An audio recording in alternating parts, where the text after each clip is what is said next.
Iceland is a beautiful and enchanting island at the edge of the Arctic Circle.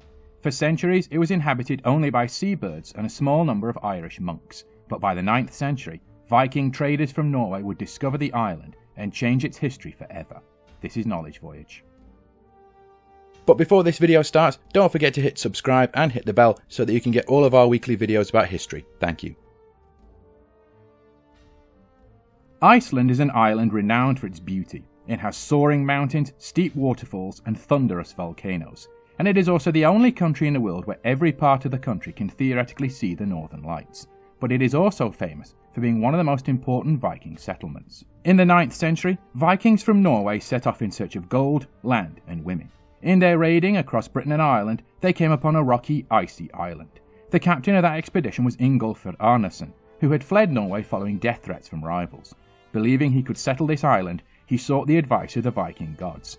After praying to them, he tossed wooden planks into the ocean and said he would settle where they washed up. They washed upon a beach that seemed to have smoke rising from it. The smoke was in fact steam from one of the country's many geysers. The Norse word for smoke is reik, and the Norse word for bay is vik. So this smoky bay in its own language was the Reykjavik. This settlement is still the country's capital city. As the Vikings moved inland in Iceland, they found small numbers of Irish monks, who had settled here to escape civilization and live out their days in peaceful prayer. This didn't work out so well for them, and the Vikings promptly slayed them all. Vikings and monks in this era were typically not a good mix. Iceland was a great discovery. It had beautiful, if intimidating, landscapes. It also had volcanoes, which even the well-travelled Vikings will never have seen before. It also, at least at the time, had stunning thick forests, full of timber for Viking boats, and fertile volcanic soil for crops. Over time, the Vikings needed manpower and wives, so they began raiding Scotland, England and Ireland for women. DNA tests on most modern Icelanders have shown that whilst most male ancestors have Norse Viking DNA, most female ancestors have British and Celtic DNA. The settlement on Iceland grew quickly, and the Icelanders cut down the trees for their boats, but unknown to them, they were destroying the environment. Whilst volcanic soil is fertile, it is very vulnerable to erosion, and this is especially true if there are not trees to anchor the soil. As Iceland's forests began to disappear, the soil became barren and eroded. The Icelanders could no longer grow crops and eked out a living on fish and sheep. The island became poor and would remain one of the poorest countries in Europe for centuries later.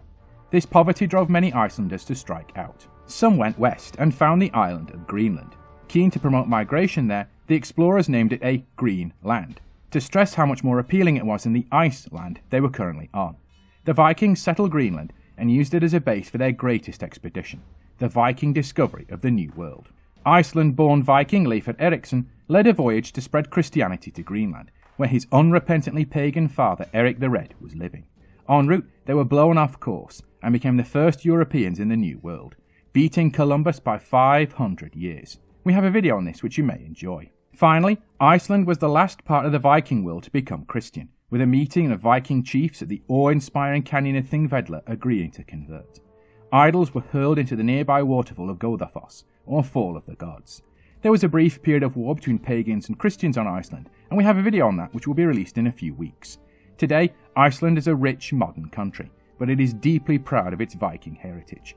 The Icelandic language remains the closest Scandinavian language to the original Old Norse. The street names and place names still honour the old gods, and there are statues of Icelandic explorers. The Viking settlement of Iceland changed the history of Europe, and with it, the rest of the world. Thanks for watching everyone. Don't forget to like, share and subscribe. Thank you.